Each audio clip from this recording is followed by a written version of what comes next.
enfrontaba o Celta B e o Racing de Ferrol e no que acabou gañando por 0-1 o Racing de Ferrol grazas a unha xenialidade, un lanzamento maxistral de falta de Alex López. Un partido, bueno, que tivo unha primeira metade cunha posta en escena, eu diría, moi brillante do Racing de Ferrol. Primeiros 15-20 minutos realmente inspirados. Sí, un debut intenso donde curiosamente o Racing pois empezou desa maneira, pero para min estes dous equipos están tamén nesa fase de crecemento porque ás veces os rivais e os perfis dos teus xogadores che poñen a proba a idea que ti queres traballar.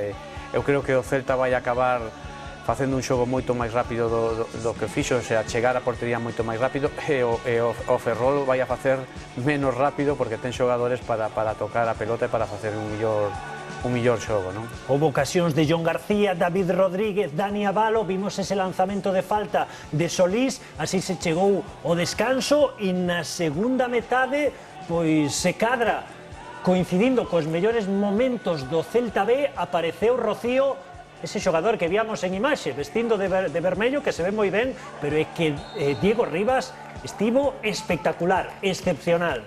Sí, foi absolutamente decisivo. Primeiro, detendo este penalti a Solís. O penalti non admite dúbida, Sí.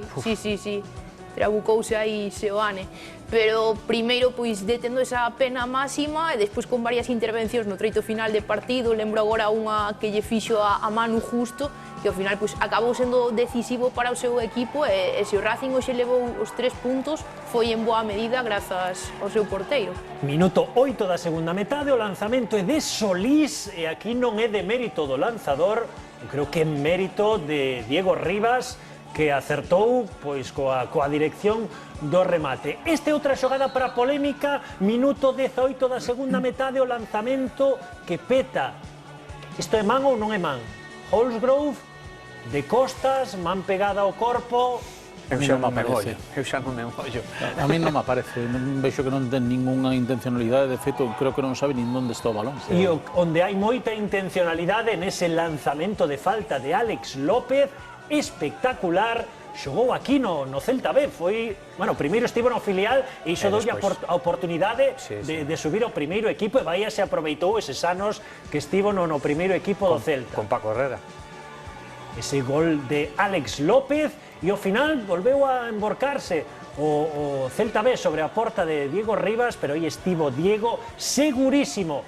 Esta é unha desas oportunidades das que falaba Rocío, remate de Pampín, agora outra ocasión onde o protagonista é Manu Justo, que entrou na segunda metade, aquí o que vai sacar é a defensa. Hasta foi un duelo de sistemas, porque estiveron cambiando os sistemas todo o partido e aquí, curiosamente, o Racing cambiou de sistemas con 3 centrales e non foi capaz de darlle tranquilidade ao resultado, non? Agora vai vir unha oportunidade de Iker Losada, minuto 85, toca de cabeza Manu Justo e aí está Iker rematando arriba.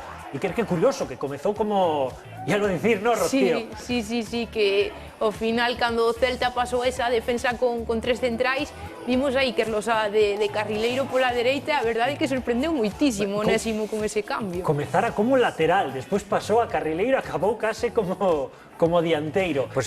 Perdón, por eso decía eu que están en construción, non? Porque non é normal tantos cambios en un partido e, lóxicamente, hai que darlles ese beneficio de crecer porque estamos no segundo partido con unha pretemporada que non se asemella a unhas pretemporadas normais, non? Así rematou o partido e o que estaba pior era Alberto Solís, despois de fallar ese lanzamento de penalti. Escoitamos os protagonistas.